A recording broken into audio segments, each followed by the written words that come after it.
Hi అండి, అందరికీ నమస్కారం. ఓం నమ శివాయ. మేము ఈరోజు సంగమేశ్వర స్వామి దేవాలయం కడప జిల్లాలో ఉందన్నమాట. సో ఆ దేవాలయాన్ని మేము దర్శించుకోవడానికి వెళ్తున్నాం. సో నాతో పాటు మీరు కూడా వచ్చి ఈ సంగమేశ్వర స్వామి యొక్క దీవెనలు అందుకుంటారని ఆశిస్తున్నాను. ముందుగా మీరు చేయాల్సిన పని ఏంటి అని అంటే, ఛానల్ని మొదటిసారి ఎవరైనా చూస్తున్నట్లయితే ప్లీజ్ వీడియోని లైక్ చేయండి, షేర్ చేయండి, కామెంట్ చేయండి. అలాగే ఛానల్ని సబ్స్క్రైబ్ కూడా చేసుకోండి. సో ఈ టెంపుల్ వచ్చేసి కడపకి 50 కిలోమీటర్ల దూరంలో ఉంటుంది. సో అదంతా కూడా మీకు నేను వాయిస్ ఓవర్ రూపంలో వినిపిస్తాను. అలాగే అక్కడ నేను పంతులు గారితో కూడా చెప్పించాను అనమాట, ఆలయ విశేషత ఏమిటి అనేది. చాలా బాగుంటుంది ప్లేస్ వచ్చేసి. కొండల మధ్యలో పచ్చటి పైరు పొలాల మధ్య చాలా బాగుంటుంది. పక్కనే నది కూడా ఉంటుంది.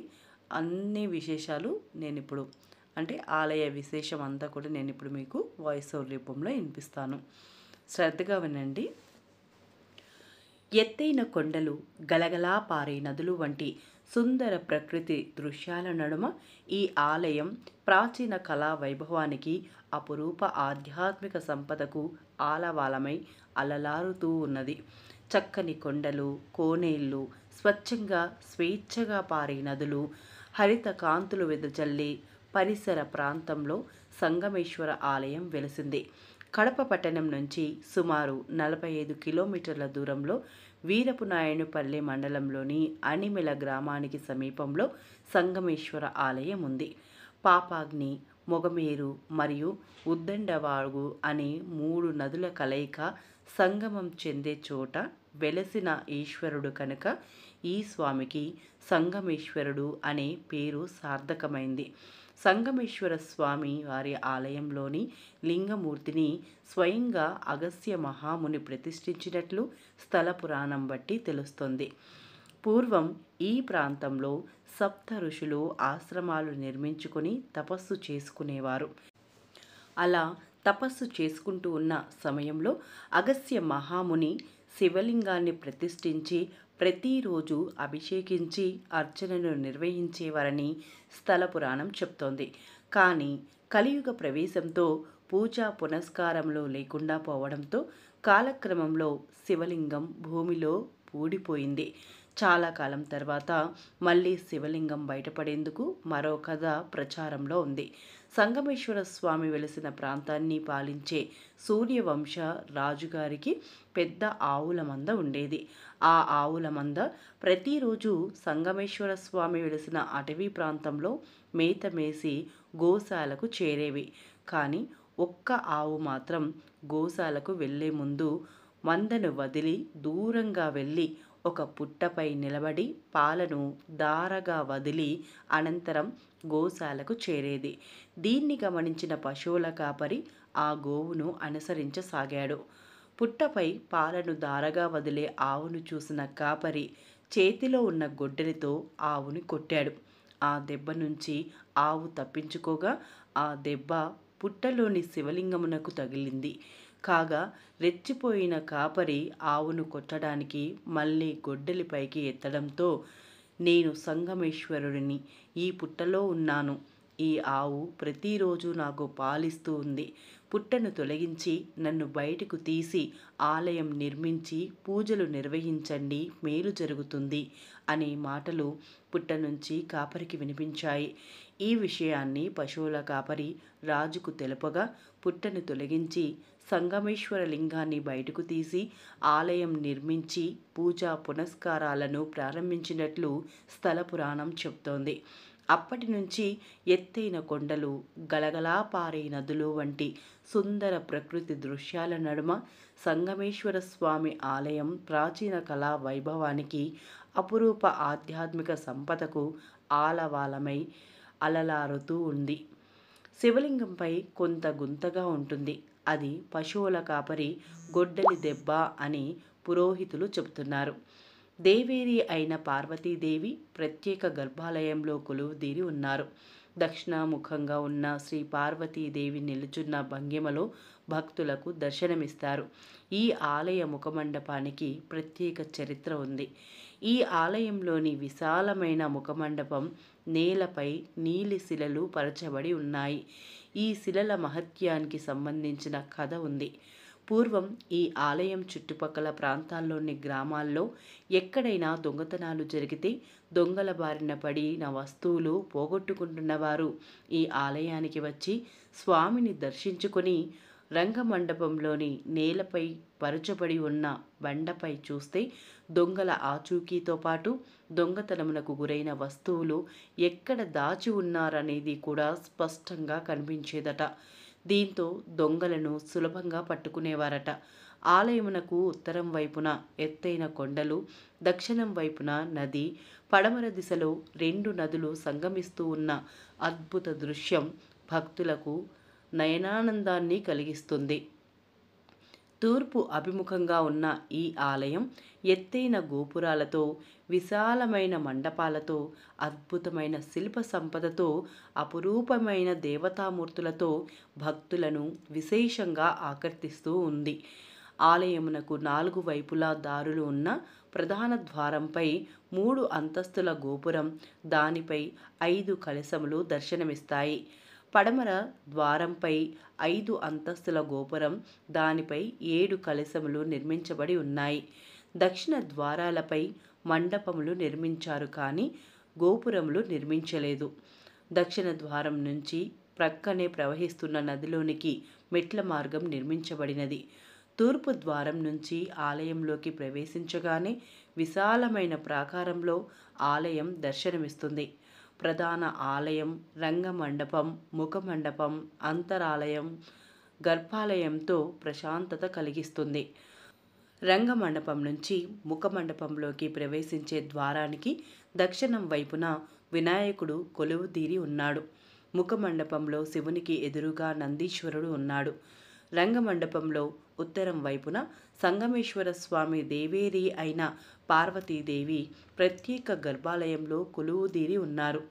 దక్షిణాభిముఖంగానున్న శ్రీ పార్వతీదేవి నిలుచున్న భంగిమలో దర్శనమిస్తాడు.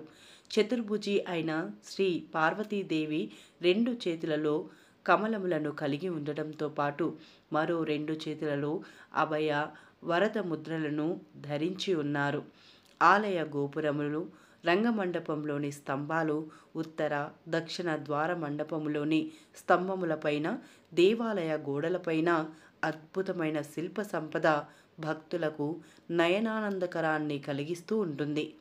శ్రీరాముడితో మాట్లాడుతూ ఉన్న ఆంజనేయుడు, పాశుపతాస్త్రంతో అర్జునుడు, గోపికా వస్త్రాపహరణం, నటరాజమూర్తి, వీరభద్రుడు, ఆదిశేషుడు, బ్రహ్మ, తామర పుష్పంలో ఆసీనురాలైన శ్రీ మహాలక్ష్మి, గంధర్వ స్త్రీలు వంటి అనేక శిల్పాలు నయన మనోహరంగా దర్శనమిస్తాయి. ఇంకా సంగమేశ్వర ఆలయం పక్కనే ప్రవహించే నదిలో స్నానమాచరించడం పుణ్యంగా భావిస్తారు. ముఖ్యంగా సంతానం లేనివారు ఈ నదిలో స్నానమాచరించి శ్రీ సంగమేశ్వర స్వామి వారిని, పార్వతీదేవిని ఆరాధించినట్లయితే సంతానం కలుగుతుందనే విశ్వాసం భక్తుల్లో ఉంది. ఆలయానికి కొద్ది దూరంలో పడమటి వైపున ఒక కొలను ఉంది. దీనికి బిందు సరోవరం అని పేరు. కొండలలోని నీటి ఊట ఇందులోకి చేరుతుంది. నదిలో నీరు లేని వేసవి కాలంలో సైతం ఈ సరోవరంలో నీరు ఉండటం విశేషం. ఇందులోని నీరు ఆయుర్వేద ఔషధ గుణాలు కలిగి ఉంది. ఈ సరోవరంలో స్నానం చేస్తే సర్వరోగాలు నయమవుతాయని, పాపాలు హరింపబడతాయని, సంగమేశ్వర స్వామి దర్శనం సర్వ పాపహరణం అని పురోహితులు చెప్తున్నారు. ఈ దేవాలయంలో ఉన్న ధ్వజారోహణ స్తంభంపై ఒక పంచలోహ చిలుక చూడటానికి అందంగా ఉంటుంది. శ్రీకృష్ణ దేవరాయలు కాలం నాటి గుర్రపు శాలలు ఇక్కడ కనిపిస్తాయి.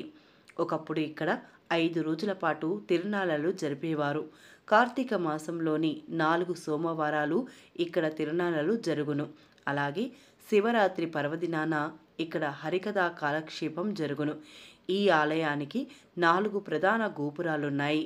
అన్నీ ఒకే సమయంలో కట్టించినవి కావని నిర్ధారించారు. సంగమ స్థలంలో కొండపై ఉన్న ఈ గుడి యొక్క గోపురాలు అనేక కిలోమీటర్ల వరకు కనిపిస్తాయి. ఇక ఈ ఆలయానికి చేరుకోవడానికి కడప పట్టణం నుంచి వీరపనాయనిపల్లె లేదా కమలాపురంకు చేరుకుని సంగమేశ్వర ఆలయానికి చేరుకోవచ్చు. వీరపునాయనిపల్లి నుంచి 6 కిలోమీటర్ల దూరంలో ఉన్న అనిమిల సంగమేశ్వరాలయానికి ఆటోల ద్వారా వెళ్ళవచ్చు. ప్రతిరోజు ఉదయం, సాయంత్రం కమలాపురం నుంచి ఆలయం వద్దకు బస్సు సౌకర్యం ఉంది.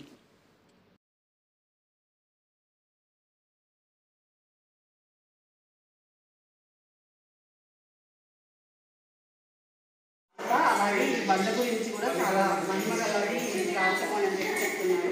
మరి దాని గురించి పూర్వకాలం మనుషులు యజ్ఞ ఆరాధనలో చేశారు.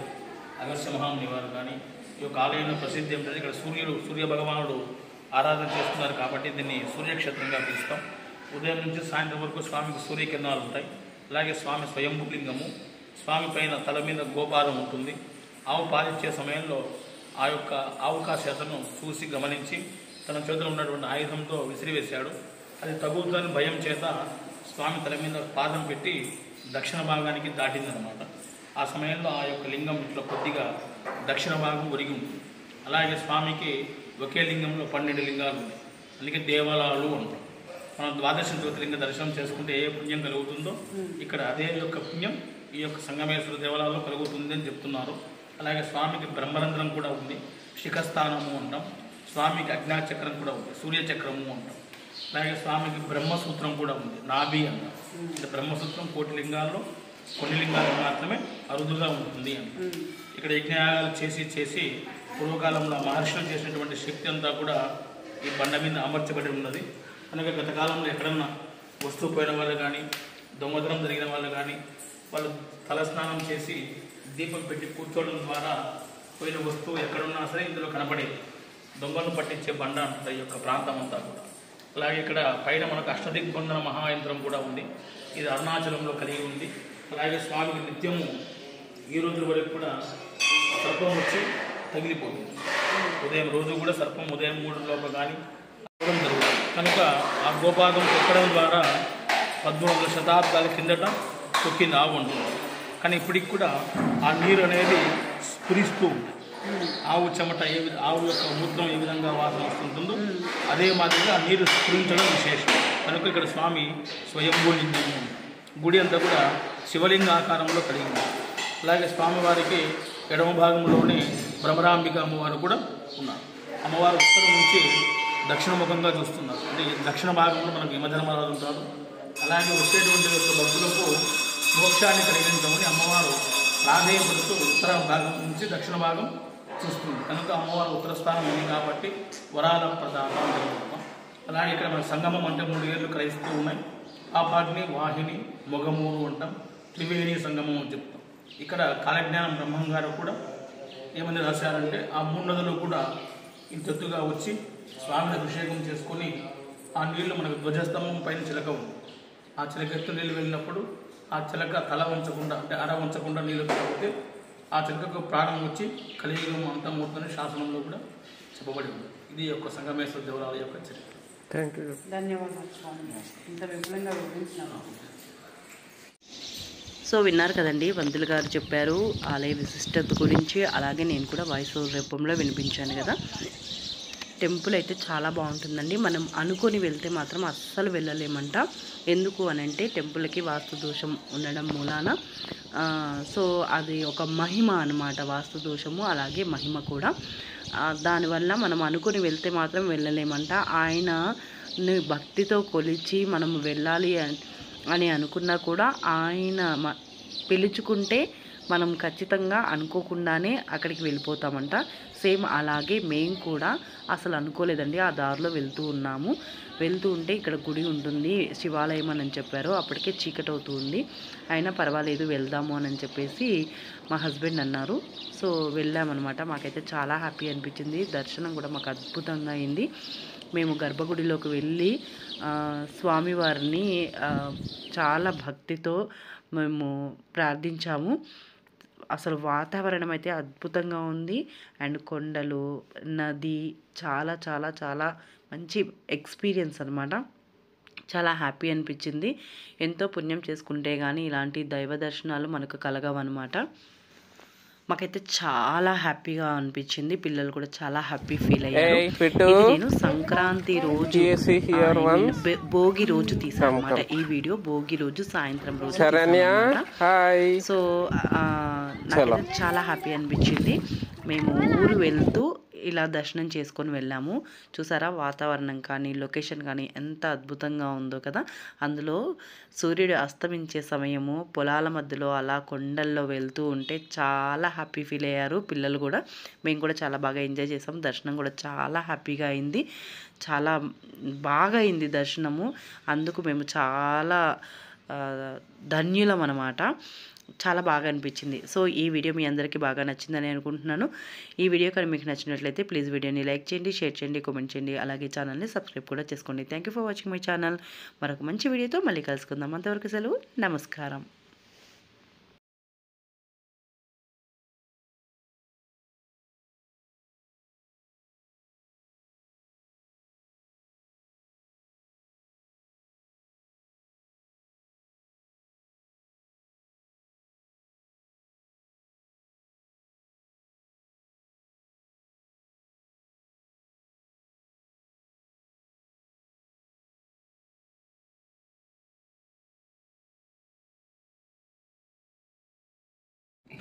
Is equal to how many kilometers?